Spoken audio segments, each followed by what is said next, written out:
Praise the Lord. आप सभी को आज के इस सुंदर दिन में मैं आप सभी का वेलकम करती हूँ। आज हम ऐश वेडनेसडे में एंटर कर गए हैं एंड ये 40 डेज़ हमारे फास्टिंग एंड प्रेयर वाले डेज़ रहेंगे। मैं बहुत एक्साइटेड होती हूँ इन दिनों के लिए और मैं बहुत ज़्यादा हैप्पी हो जाती हूँ और मैं विश्वास करती हूँ कि आप भी बहुत ज़्यादा हैप्पी होंगे और एक्साइटेड होंगे और फास्टिंग भी कर रहे होंगे। अगर नहीं कर रहे हैं तो कोई बात नहीं, कोशिश करिए कि प्रार्थना करिए कि आप फास्टिंग कर सकें। और फास्टिंग का मतलब सिर्फ ये ना हो कि हमने बस सुबह फास्ट रखा और शाम में हमने खाना खा लिया, है ना। ये तो हम इंटरमिटेंट फास्टिंग्स में भी करते हैं, लेकिन जब हम फास्ट खोलो उसके पहले हम वचन को पढ़ें, हम परमेश्वर का धन्यवाद करें हर एक चीज़ के लिए, प्रार्थना करें और उसके बाद हम अपने फास्ट को खोलें। और ऐसा करने के बाद एक चीज़ और कहना चाहूँगी कि जब हम फास्टिंग में एंटर होते हैं ना, तो अपनी बुरी आदतों को ड्रॉप कर दें और जो अच्छी आदत है ना उसे पिकअप कर लें।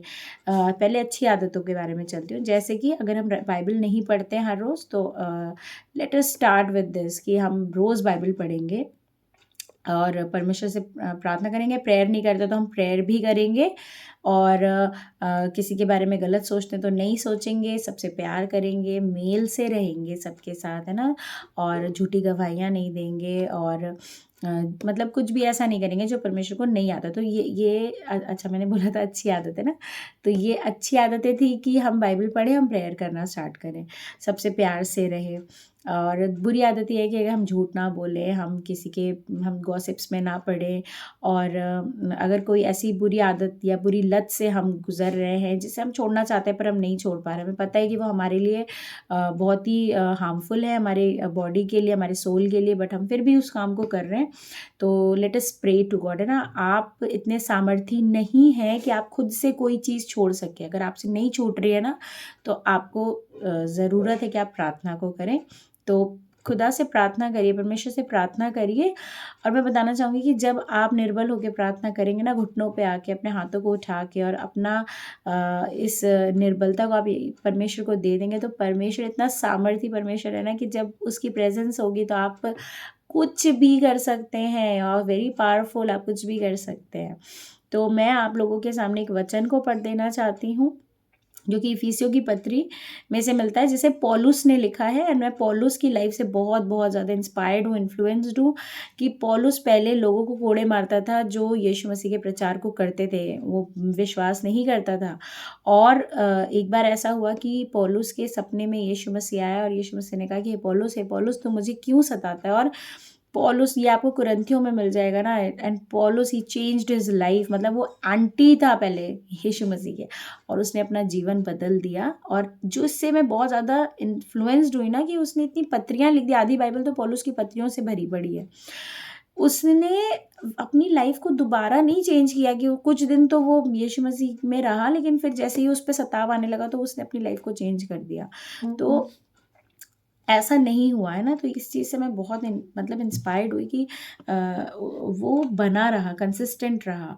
तो यहाँ पे सेकंड चैप्टर में यहाँ पे लिखा हुआ है, और जो टाइटल है ना, उसने तो मतलब मेरे को ऐसे एकदम कर दिया, गूज बम्स आ गए थे मुझे ना। लिखा है यहाँ पे कि मृत्यु से जीवन की ओर। तो हम जो है ना, आपको लगेगा मृत्यु, हम तो अभी तो मरे नहीं है, but I let me tell you कि जब हम संसार की तरह से जीते हैं ना, तो हम मृत्यु में ही जीते हैं ना। इट्स हमारा जो आत्मा है ना वो मरा हुआ होता है, हम बस हमारा शरीर, हम क्योंकि शरीर की अभिलाषाओं को पूरा करते हैं। तो अब हम मृत्यु से जीवन की ओर जाने के लिए सबसे पहला काम जो करना है ना, वो हमें करना है कि बाइबल पढ़ना स्टार्ट करना है ना, रोज़ प्रेयर करनी है। और स्टार्टिंग में ऐसा लगेगा कि कुछ भी नहीं हो रहा है, समझ नहीं आ रहा है, but trust me, it's going to change your life, really it's going to change your life.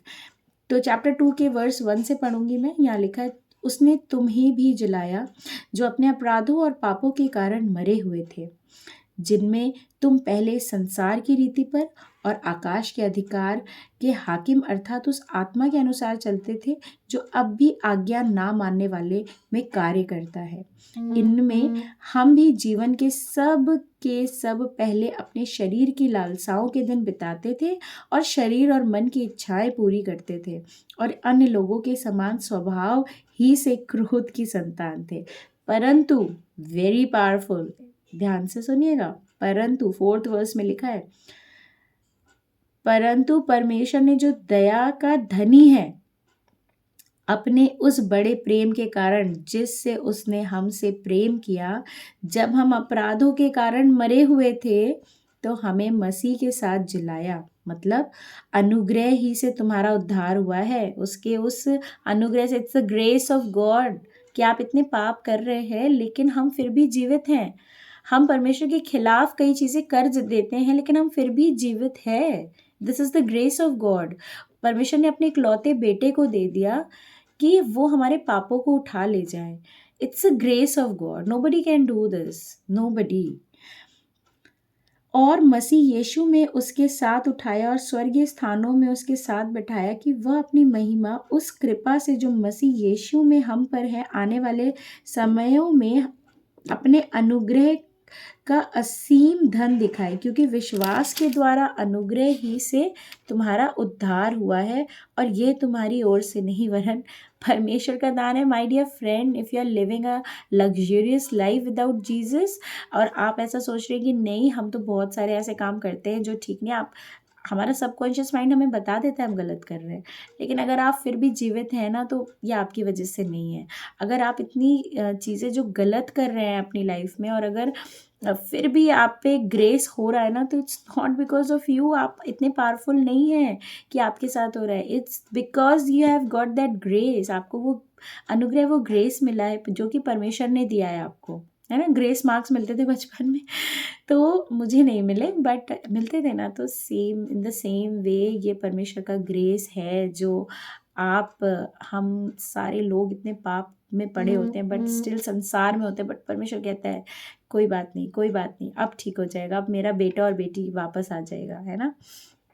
और ना कर्मों के कारण ऐसा ना हो कि कोई घमंड करे। प्लीज़ आप घमंड तो बिल्कुल मत करना, मेरे पास तो बहुत पैसे हैं और मेरे पास तो बहुत नाम है, मैं तो बहुत मतलब गुड लुकिंग हूँ और ऐसे, है ना, ऐसे ये मत सोचो कि आप घमंड मत करो अपने ऊपर कि नहीं मैं बहुत धर्मी इंसान हूँ ना। Nobody is perfect, I know that.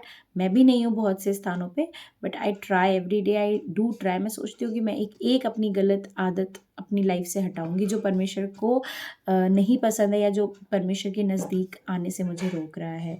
तो अपने पे घमंड मत करिए, ठीक है। ये आपका, ये परमेश्वर का ग्रेस है आपके ऊपर, हम सब के ऊपर, क्योंकि हम उसके बनाए हुए हैं और मसीह यीशु में उन भले कामों के लिए सृजे गए जिन्हें परमेश्वर ने पहले से हमारे करने के लिए तैयार किया। तो परमेश्वर ने हमें भले कामों के लिए तैयार किया है। हमें परमेश्वर ने ऐसे कामों के लिए तैयार किया है जो परमेश्वर हमसे करवाना चाहता है, लेकिन वो तब हो सकता है जब हम परमेश्वर की नज़दीकी में जाएंगे। और परमेश्वर की नज़दीकी में जाने का सिर्फ एकमात्र तरीका है, वो है रोज़ बाइबल पढ़ना, दुआ को करना, है ना। तो हम अपनी गलत आदतों को छोड़ते हैं, तौबा करते हैं आज से कि हम नहीं करेंगे, और कोशिश करते हैं कि हम प्रार्थना करें और परमेश्वर से उस सामर्थ्य को मांगे, और खुद हम निर्बल हो जाएं, क्योंकि हमारे पास ना कोई सामर्थ्य, कोई ताकत नहीं है। आइए हम सब प्रार्थना करें। मुझे विश्वास है इस वचन से आपने बरकत पाई होगी। सो प्रेज द लॉर्ड एंड आमेन। चलिए हम प्रार्थना में आगे बढ़ते हैं और हम प्रार्थना को करते हैं। धन्यवाद देते हैं प्यारे पिता परमेश्वर इस सुंदर कलाम के लिए, धन्यवाद देते हैं आपके उस अनुग्रह के लिए खुदा बाप जो आपने हमें दिया। और प्रार्थना करती हूँ खुदा बाप, जो भी लोग आपकी इस वचन को सुन रहे हैं और परमेश्वर अपने जीवन को बदलना चाहते हैं, खुदा बाप आप उनके साथ होइएगा। हम सब निर्बल हैं परमेश्वर, लेकिन जब आपका आत्मा मंडराता है खुदा बाप तो हम सामर्थी हो जाते हैं खुदा बाप। हमारी लड़ाइयों को आप लड़ने वाले परमेश्वर है, हमें जिताने वाले आप परमेश्वर है खुदा बाप। धन्यवाद देते हैं हर एक बात के लिए, आपको धन्यवाद देते होने दे। ये 40 डेज सिर्फ ये दिनों में ना रह जाए परंतु, लेकिन जो चेंजेस हम में आए खुदा बाप, वो हम अपने लाइफ में एंड तक उसको एक्सेप्ट करने वाले हो, उसको उस पर चलने वाले हो, कंसिस्टेंट होने वाले हो खुदा बाप। जो भी लोग इस प्रार्थना को सुन रहे हैं या आपकी नज़दीकी में आना चाहते हैं, आप उनके सहायता करिएगा परमेश्वर, उनके साथ बने रहिएगा खुदा बाप, उनके निगहबान ठहरिएगा, उनके घरों में बरकतों को दीजिएगा खुदा बाप, उनके भंडारों को भर के रखिएगा परमेश्वर। होने दे खुदा बाप, कोई अगर जूझ रहा है अपनी किसी गंदी और बुरी आदत से खुदा बाप, तो आप उसको उस गंदी आदत से निकालिएगा परमेश्वर। अपने आप को भी आपके हाथों में सौंपती हूँ और कहती हूँ खुदा बाप कि इन 40 डेज़ में परमेश्वर ऐसा हो कि जो ये फास्टिंग है खुदा बाप वो आपको ग्रहण योग्य होने वाला हो सके। ऐसा हो कि जो आप एक्सेप्ट करें खुदा बाप, और ये उस इत्र के समान हो जब आपके चरणों में उंडेला गया उस स्त्री की तरफ से, तो वो आपको ग्रहण योग हुआ परमेश्वर। तो ये वैसा इत्र हो जो प्रभु जी आपको ग्रहण योग हो परमेश्वर, होने दे हमारे जीवन से, हमारे चाल चलन से लोग बरकत पाने वाले हो सके, अपने जीवन को बदलने वाले हो सके खुदाबाप। और परमेश्वर हर एक बात में सिर्फ और सिर्फ सारा आदर महिमा आपको मिलने वाला हो सके खुदाबाप। इस पूरे समय को और सब लोगों को आपके हाथों में सौंपते हैं और कहते हैं खुदाबाप कि हम अपनी बुरी आदतों को ड्रॉप करने वाले हो सके और अच्छी आदतों को जो आपको पसंद है, जो आपको भाने वाला है परमेश्वर, उसे हम एक्सेप्ट करने वाले हो सके। एक बार फिर हर एक बात को आपके चरणों में लाते हैं और इस प्रार्थना को आपके सामर्थ्य नाम में होके मांगते हैं। आमीन। सो प्रेज द लॉर्ड फ्रेंड्स, मुझे विश्वास है कि आप सब ने इस वचन से बरकत पाएगा। मैं बहुत ब्लेस्ड हुई इस वचन से और मैं परमेश्वर का धन्यवाद करती हूँ उसकी उस उपस्थिति के लिए और विश्वास करती हूँ कि आज से हम सब मिल के कलाम को पढ़ेंगे और हम उस परमेश्वर के शूरवीर ठहराए जाएंगे, है ना। तो फिर मिलते हैं कल एक नए वचन के साथ और मेरे साथ बने रहिए। और मैं जा रही हूँ फास्ट को तोड़ने, अब अभी 4:30 बज रहे हैं और बस अब मैं फास्टिंग अपना खोलूँगी और शाम में चर्च जाना है। तो आप लोग भी चर्च जाइए, प्रेयर्स मीटिंग्स अटेंड करिए, बिल्कुल कैंसिल मत करिए, है ना। तो चलिए फिर, बाय बाय, टेक केयर और प्रेज द लॉर्ड।